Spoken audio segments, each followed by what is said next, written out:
নির্বাচনের road map নিয়ে বিএনপির প্রত্যাশা পূরণ হয়নি এমন মন্তব্য করেছেন দলের স্থায়ী কমিটির সদস্য সালাউদ্দিন আহমেদ।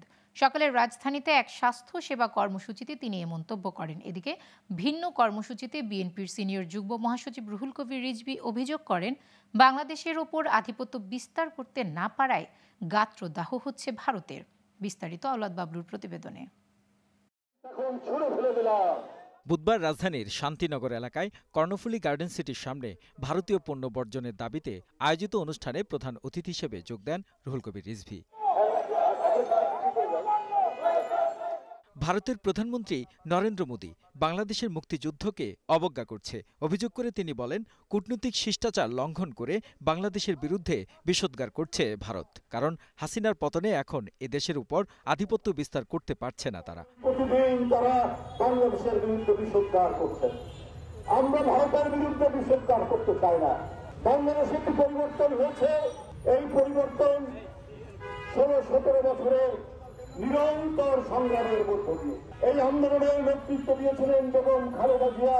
তাকে মিথ্যা মামলায় সাজা দিয়ে একটি ধ্বংসস্তূপ জেলখানার মধ্যে রাখা হয়েছিল।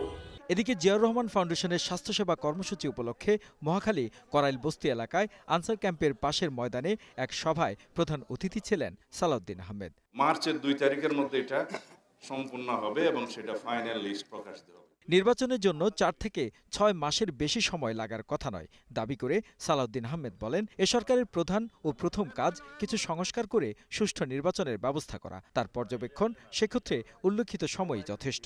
এই সরকারের প্রথম এবং প্রধান দায়িত্ব হলো একটি সুষ্ঠু, সুন্দর, নিরপেক্ষ, অংশগ্রহণমূলক নির্বাচন উপহার দেয়া।